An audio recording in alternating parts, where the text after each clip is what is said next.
Okay everyone, this is a tutorial for Leave It to Beezer, the light side deck from the Beezer Bowl 25 custom expansion set. And if you don't know what I'm talking about, just check out the link in the video description. And just to reiterate, in the Slack channel, in addition to the PDF of these cards for the expansion set, we have stock deck lists that you can use or get you started for these decks, as well as primers for both the light side and dark side decks. And we're going to go through the light side primer right now. So high level, Leave It to Beezer is kind of a cross between No Idea and old school non-virtual Rescue the Princess, in that you have a journey to complete, and then upon completion of the journey and the aim you were trying to achieve, you're going to kind of stack up your rebels and put out some pretty good damage and some retrieval as well. So what specifically is going to happen with this deck is Corporal Beezer is going to climb up to the top of Mount Crana, intercept the secret Imperial transmission, hang glide back down the mountain to give it to General Han, and then Han, in recognition for Beezer's distinguished service, promotes her to Sergeant Beezer, and then your deck is going to start doing its cool stuff. So before we get into the objective itself and the first few turns that we're going to go through, I want to talk about the location deployment a little bit, just to clear that up from the outset. So this deck is taking place on Endor, and typical Endor location deployment rules: over on one end you have the bunker, and over on the other you have Chief Chirpa's hut and the Ewok village, and then between them are all these exterior sites. So this expansion set is introducing a few additional sites. So you have the dark side sites, the Mount Thunderstone sites, those just go among the exterior sites. The light side is a little bit more involved. So you have the Endor War Room here, and so after conquering the bunker in Return of the Jedi, the rebels set up this war room inside the bunker, so it goes right next to the bunker. That's what that is. There is the Mount Crana Pass, which goes anywhere on among the exterior sites, but if you can see the text here on it, or it's probably too small, but during your move phase, your cards may move between here and Backdoor or Gorax's Lair. And so the idea is Beezer has dug a tunnel from the back door to the pass, and so whatever sites end up getting in between the two, your cards can always move between the back door and the pass, and between the pass and the Gorax's Lair. So this is where the Mount Crana sites come into play. So Mount Crana sites are considered Endor sites, but they are off on their own. If they were on Gemp, there would be a little line between the Endor sites and them. Because Mount Crana is so very, very tall, essentially, it's not adjacent to any Endor sites, it's its own thing, and you can't move to it from Endor sites other than the Mount Crana Pass. And so you have the Gorax's Lair, and then the Apex. And so Beezer is going to start at the back door, which we'll see in a second. She'll go from there to the pass, from the pass to the Gorax's Lair, using that same warp text, from the lair to the Apex as a regular move, and then she will hang glide down from the Apex to back to the back door to deliver the Imperial transmission. So think of the Mount Crana sites as like Jabba's Palace sail barge.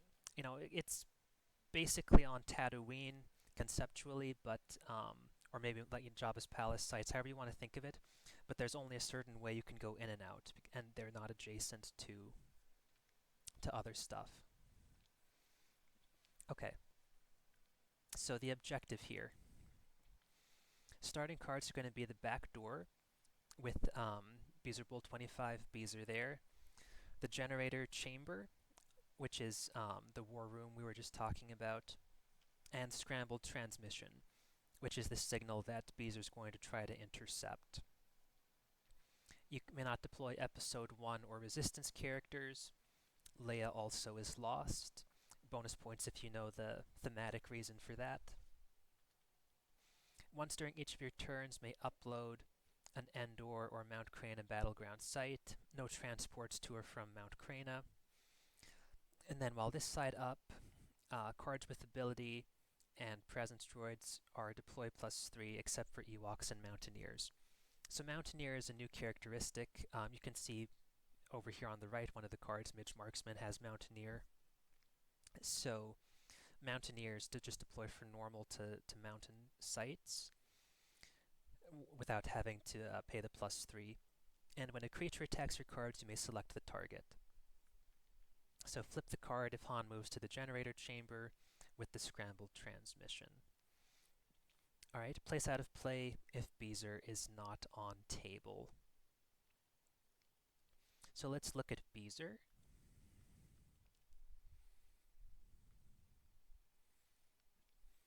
So Beezer is like the Flip Falcon. She's actually a flip card. She may not be placed in reserve deck, and if she's about to leave table, you place her out of play. So you really need to preserve her. During deploy phase, you can upload a device, immune to opponents' interrupts and attrition under 3, and if she gives the scrambled transmission to Han, she flips to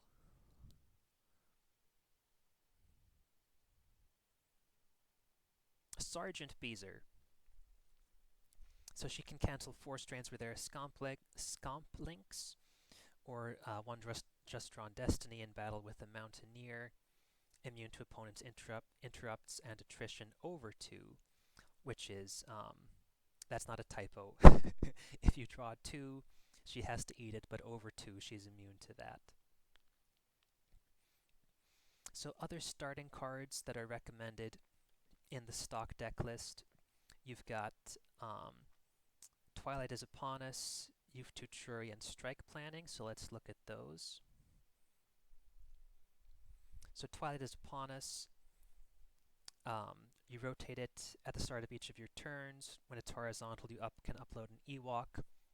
When it's vertical, you can upload a Mountaineer.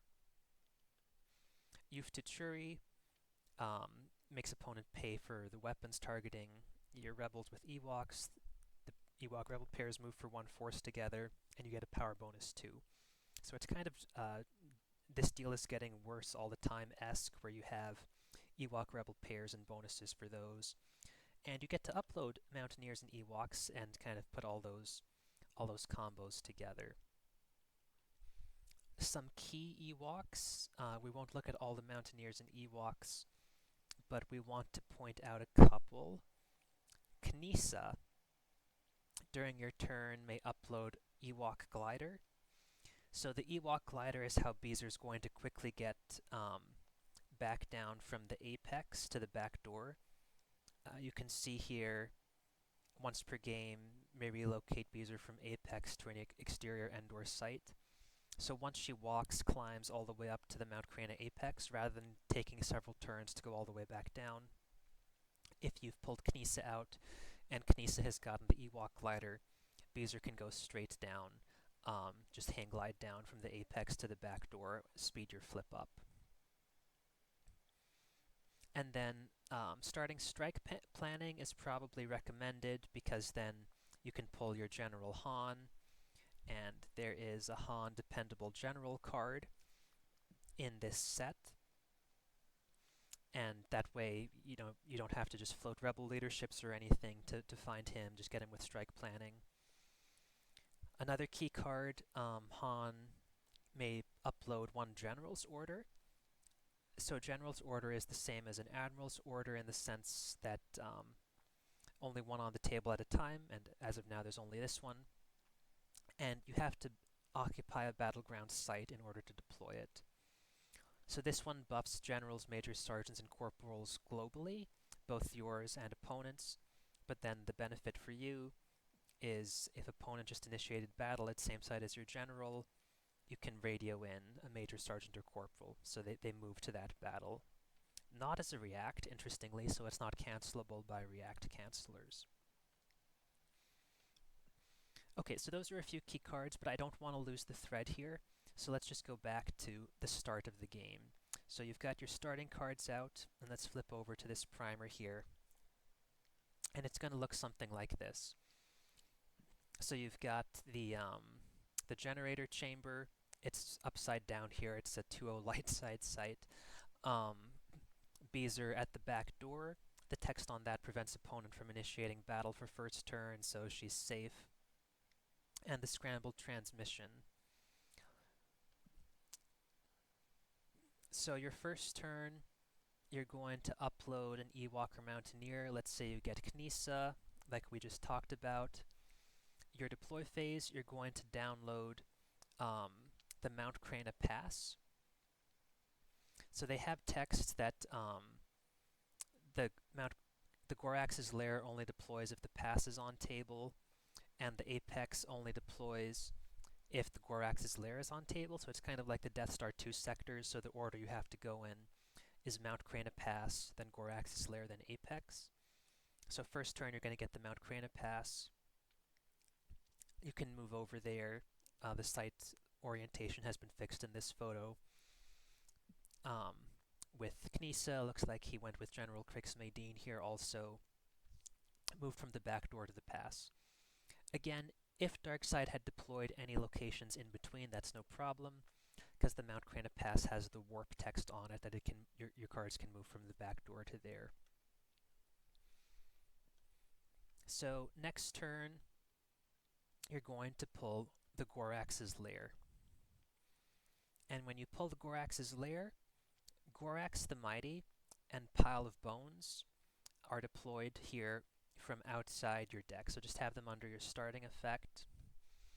And the Gorax, let's see, GGG for Gorax, is a pretty buff creature that is going to hang out at the lair. But then as soon as you have presence there, the Gorax gains Suspicion, which is a new characteristic for creatures, and it just means the dark side player controls the Gorax's movement as if the Gorax were a dark side card. So at that point, dark side can start moving the Gorax around, following you around, chasing you. But until you have presence with the Gorax and you're passing through the lair, that doesn't happen. Pile of Bones is just cards that the Gorax defeats are stacked there, and once there are, I believe it's 4, the Gorax flips from Gorax the Mighty to Gorax the Great Devourer, and is even more fearsome. But the benefit from defeating the Gorax is you retrieve twice the number of cards under Pile of Bones when you defeat him, so that's beneficial. And an Ewok that may be helpful as you're trying to get past the Gorax, sneak through the Gorax's lair to get to the Apex, is Latara here. And Latara can try to cancel a creature attack by drawing a destiny greater than 3 when one is about to be initiated. Okay, so your next turn, so Beezer by now should have uploaded the antenna. So this is turn 3. Hopefully you use your objective to download the Mount Crana Apex. You deploy the antenna on the Apex, move Beezer over to the Apex, and attempt to intercept the scrambled transmission. So each player draws 2 destiny. You add 1 to your total for each of your devices here, and if your total destiny is greater than opponent's, relocate scrambled transmission from the table to your Mountaineer. Right, so that's Beezer intercepting the signal. You will notice that there is a lot of variance here in whether you'll successfully intercept the signal. So you're going to want to stock up on devices. And Beezer can upload one each of your turns. So you've got Beezer's helmet, Beezer's tweezers. Those in the antenna are going to put you at +3. So that should be a pretty good advantage to try to outdraw the opponent and intercept the signal. So you can also, like even before you moved over, you could have deployed the Ewok glider there as well, assuming that Kinesa got that for you. And so you move Beezer to the apex. Here, oh, so we skipped. So, sorry, last turn they moved to the Gorax's lair. There's the Gorax, um, and then this turn there's the apex there. Everyone's there with the Ewok glider trying to intercept the scrambled transmission. And if successful, then scrambled transmission, as you can see, is relocated to Beezer. And then she's going to hang glide down with the Ewok glider to the back door, as you can see here. Give the scrambled transmission to Han. He'll move over here into the generator chamber, and at that point you flip your objective. So Corporal Beezer flips to Sergeant Beezer by virtue of giving the scrambled transmission to Han. And then when Han took the scrambled transmission to the generator chamber, then your objective flipped. Okay, so that's the deck setup. It's kind of a lot of steps, but also it's fairly straightforward. Again, kind of like old school Rescue the Princess, where there are a number of things you have to do. People would, like play lift tubes, right? And go, lift tube, move again, docking bay transit, lift tube. A lot of steps, but once you wrap your head around it, not like super complex, just a lot of steps to follow. And so let's look at what the deck actually does once it's flipped. So you leave it to Beezer to back to base. And now this is pretty interesting. So each player places their used pile and hand onto reserve deck and reshuffle. Now, please notice the wording here. Cause each player to place their hand onto reserve deck. So you're not removing the cards from your hand, from their hand. They're removing their own cards from their hand. And so the Senate shield does not prevent this from happening. I want to underline that. If Darkseid pulls the Senate shield here, their hand is still getting put on the reserve deck because they're technically the ones placing it on the reserve deck, not the light side player. Okay. Each player then draws a new hand of 8 cards. Opponent loses 3 force and can relocate the Gorax anywhere. So the Gorax is still around. You still have to watch out for the Gorax. While this side up, twice per turn, may lose 1 force to cancel a force drain. During your move phase, may search your lost pile and choose 2 cards. Opponent puts 1 on your used pile and the other out of play. And so that's like Ray All of the Jedi, except it's not retrieval, so you don't have to worry about secret plans or coward.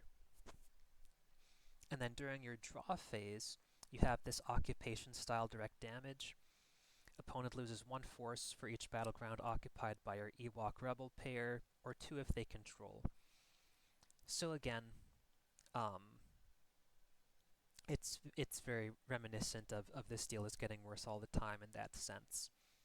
So your ideal board state, probably you have some Rebels and Ewoks stacked at 1 or 2 sites. You have the power bonus from the General's Order, ground control. You have the power bonus from Youth to Churi. You have a lot of synergy with the Mountaineers and Ewoks. So we saw Sergeant Beezer will cancel a Destiny in battle with another Mountaineer. The other ones have other good synergistic text with one another, very similar to how the clones do if you're playing Clone Army objective. And so that's challenging for the dark side player to battle into. But if they don't, you're putting out a lot of damage and getting this free pseudo-retrieval. And so they really need to do something about it. In addition, even if this deck is not a space deck, I want to point one thing out. Um, Even if you're not running space, the Mount Crana Apex says that Force Drains here are immune to Battle Plan and Battle Order.